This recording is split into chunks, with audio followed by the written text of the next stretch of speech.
What's up, everyone? Welcome to Lowered Expectations. Thanks for lowering your expectations and hanging out with me here. I do appreciate it. This footage was actually shot before Lowered Expectations even existed. Most of you probably don't know, but I'm a small engine mechanic. I run my own business where I drive around people's homes and do repair and service work on their lawnmowers. This footage was shot during the spring and summer season of 2022 on my iPhone. I thought at the time I might make a video a month or something like that, but it turns out that I'm way too busy actually doing my job, and I don't have time to deal with that and my jet ski content and actually, get my job done. So I decided to compile all this footage together into about a half-hour video. So all of my footage from 2022 working on lawnmowers. This is not detailed repairs by any means. This is basically more of a vlogging type video. A few phone clips here and there, and me chatting with you guys a little bit. But if it sounds like something you'd be interested in, feel free to watch. If not, I will see you guys in my next diesel heater video, or possibly some other random thing like this. I'm on my way to a service call and I thought I would film a little bit. Not sure if this will actually make it to a video, but I thought maybe I'd start a second channel and make videos of what I actually do for a day job. I think it's kind of interesting and people might be interested in seeing it, so here we go.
And just like that, another service done. This particular customer wasn't home, so now I'm going to send them an email letting them know I'm all finished up here, and also the invoice, and on to the next one.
doing this, you cut yourself so frequently you don't even notice when it happens.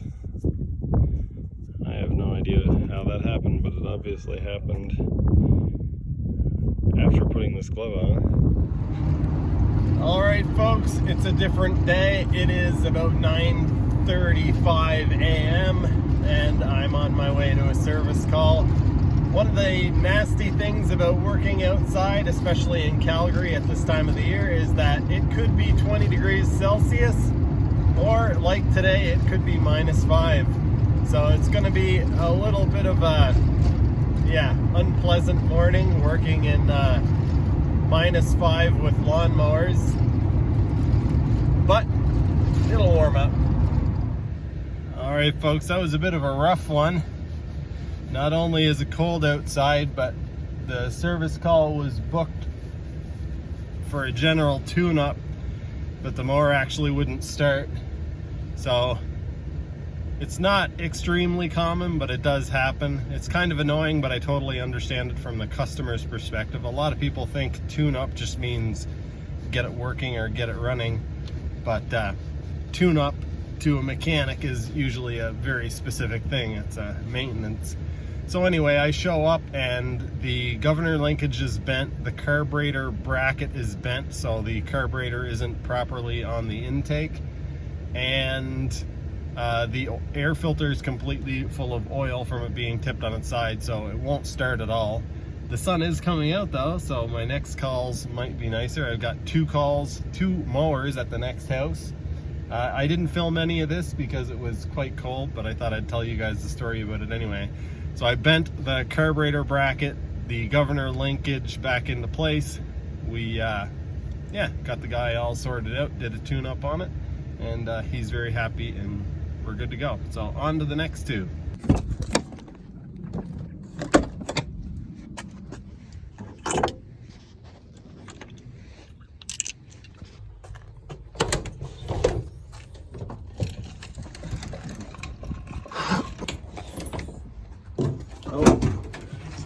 Fell over.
Alright, that turned out to be not an ordeal, but the one mower had blanking plugs that had fallen out of the carburetor, so I had to deal with that.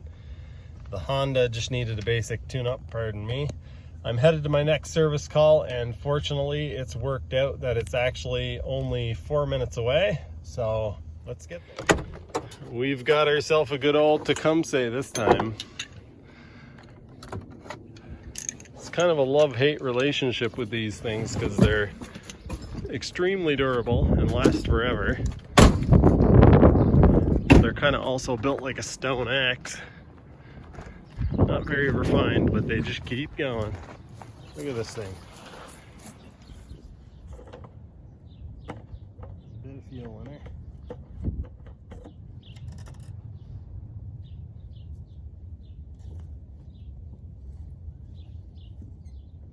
She's priming.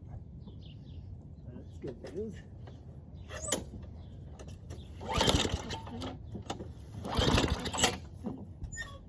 I'm not going to fight with it too much. If it doesn't start this time, give her some go juice.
I know probably no one cares, but these engines originally had a threaded plug that went on here, and then they retrofitted this tube on to make it easier to add oil, and so they could put a dipstick. Problem is, they always make the dipstick too short, and if you add the amount of oil that says correct on the dipstick, it comes out around the seal. So we'll check it now. See what it says. You can see it's barely showing on the stick, but it's full. So if you fill it up past this point, it'll spill out all over the engine continually. This air filter's in pretty rough shape. Oh boy. Put a new one in there.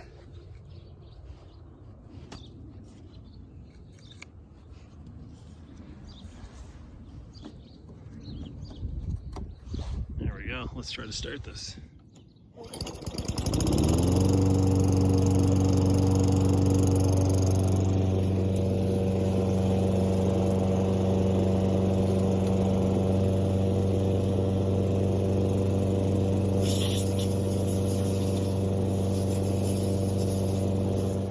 I just got done talking to the customer, and he was surprised to find out that he was adding too much oil to it by adding what it says is correct on the dipstick. So he's going to heed my warning on that. So yeah, got to write up the invoice and then on to the next one. Look at all that equipment. So the last place I was at was quite interesting. Unfortunately, I didn't film anything. There were a lot of people coming and going, and I didn't want to stick a camera in anybody's face. But it was in a nice cul-de-sac overlooking the city. Unfortunately, for some reason, my generator stopped working. It seems like it's a fuel issue. I started it up with the choke on. It ran, it started to run rich, and then I turned the choke off, plugged my compressor in, and it just died. Unless I need the generator for this next service call, I will wait till I get home to see what's wrong with it there.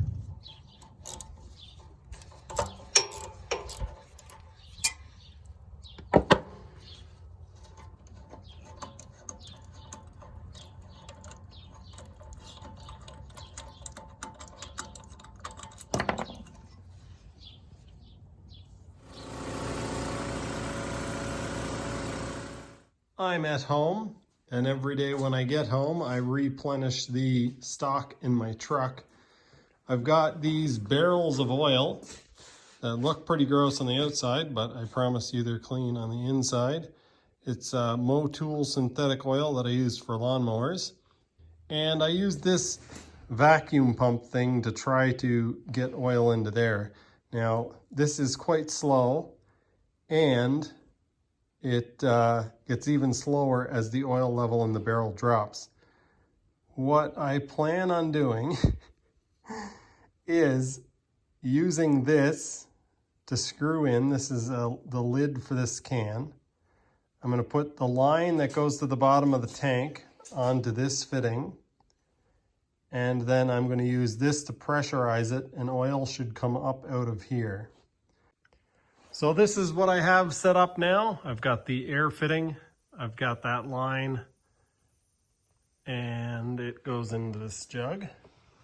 It's not coming out terribly fast. I could add more pressure to it, but I don't want to damage the tank. So I think I'll just leave it like that. I can walk away from it now and do other things, empty the garbage in the truck, restock the parts and whatnot. I have a feeling today is not going to be a great service day.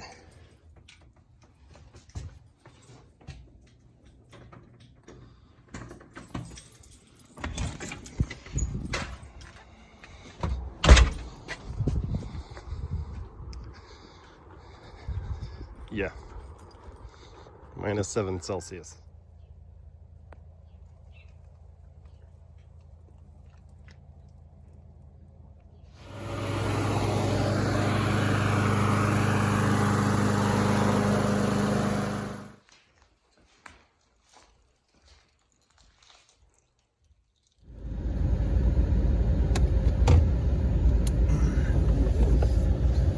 Going to service some lawnmowers.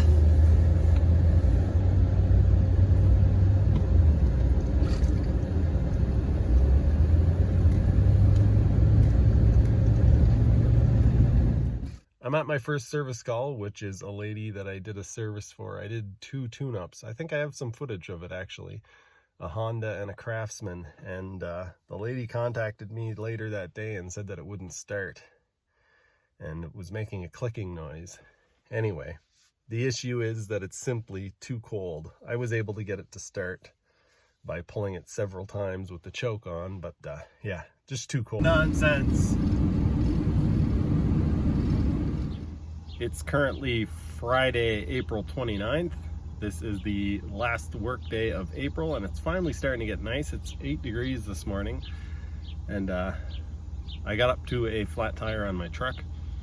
Fortunately, I have cans of sealant in my truck and in my garage, and air compressor in the truck, so it was fairly easy to take care of.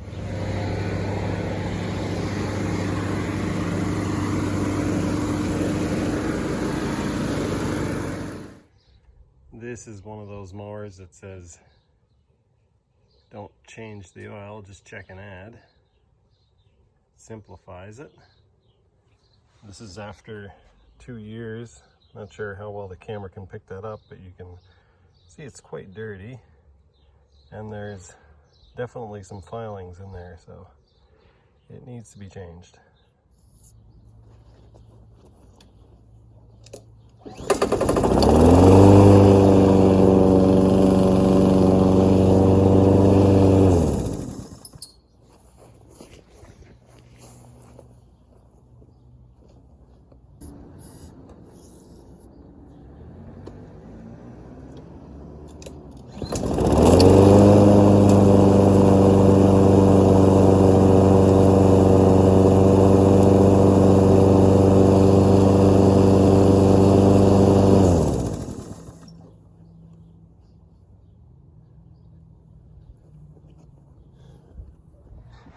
I've never seen this before. This mower is using the brake as a kill switch. Most mowers will have a switch here. This one is connecting the low tension side. Yeah, this doesn't make sense. Canadian Tire, Mastercraft.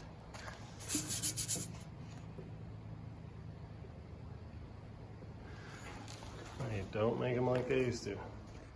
I get called to do a service on this mower, and sometimes the story's just almost so unbelievable I don't even want to tell it. This is the air filter that was in it, so you'd assume it just needed a tune-up. This is what was in the tank. That is 99% water. You can see there's a little bit of really stale gas on top. The mower actually started and ran after a carb clean. So I'm doing a tune-up and the blade is on upside down. It's been on that way for a while.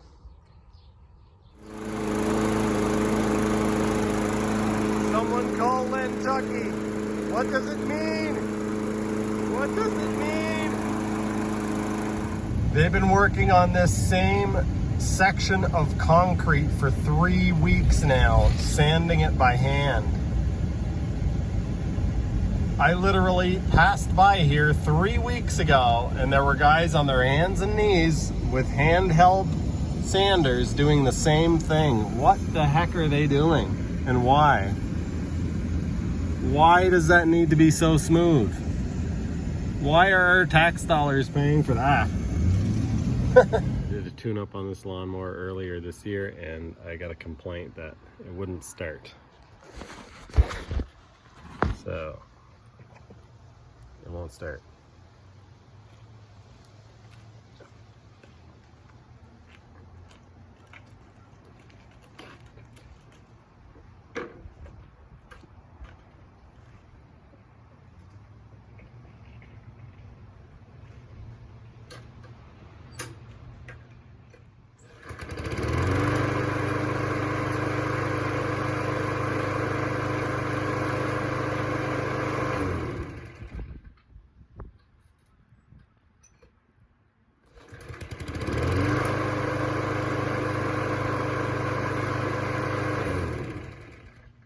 So I think what could have been happening with this particular lawnmower, they have a driveway that's fairly slanted, and in order to start this lawnmower, you have a primer on it that squirts a little bit of fuel in.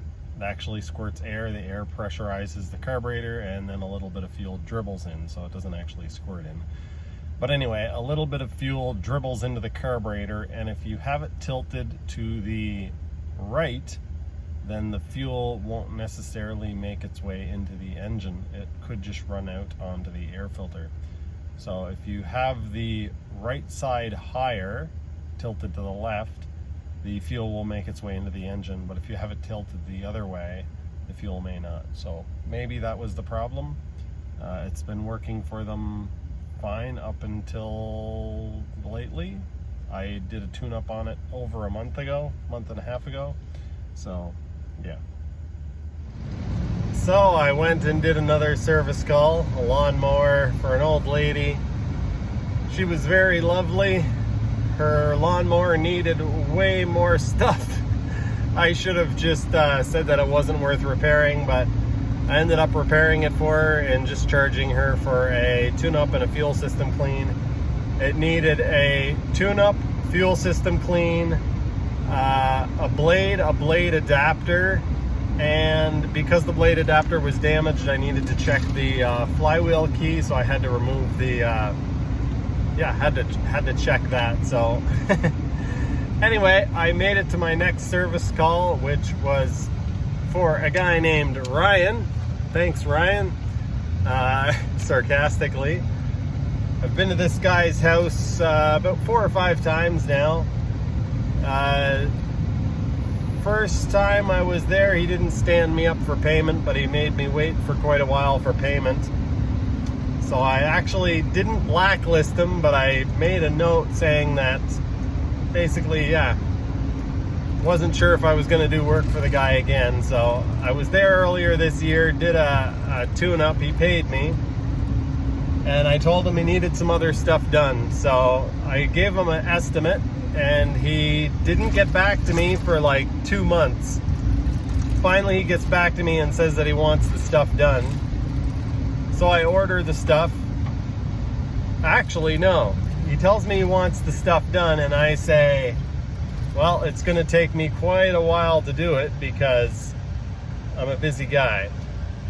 And so I give him the contact information of another business. And he gets back to me and says that they're going to want more money than I was asking just to come and basically do a checkup on it.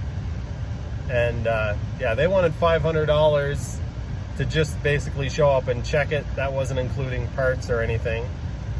Mine was $450 for the quote for coming out, doing all the repairs, whatever. So he tells me that he's willing to wait. I come out last week sometime and yeah, show up at his house, wait around for 45 minutes.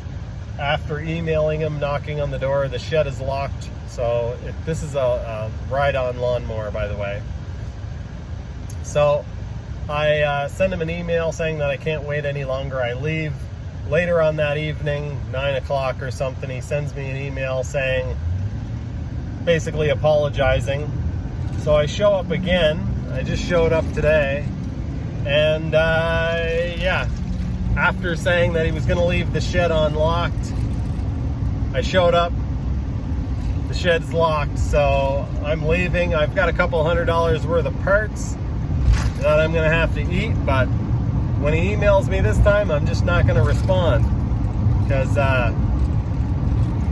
yeah, I got too much happening. I'm too busy to deal with this nonsense. So, sorry, Ryan, but you're going to have to pay those other people that ridiculous amount of money to fix your tractor because I'm not coming back out. Fortunately, this sort of thing does not happen all the time, but it is one of the main reasons why I stopped working on lawn tractors in general. I still do have a few customers that I provide lawn tractor service for, but most of the time I just work on walk-behind lawnmowers. This allows me to book 1 hour per service call. I don't feel very rushed, and I'm able to deal with the customer on a more personal level and make sure that I do a very good job. The next video that you guys will see from me will probably be a diesel heater video. If not, it'll be some sort of random nonsense like this. I hope you guys enjoyed. If you did, remember to give it a thumbs up. If you want to see more mostly diesel heater content or jet ski stuff or random stuff, be sure to subscribe. I'd love to have you. That's going to do it for this one. Thanks for watching. I'll see you next time.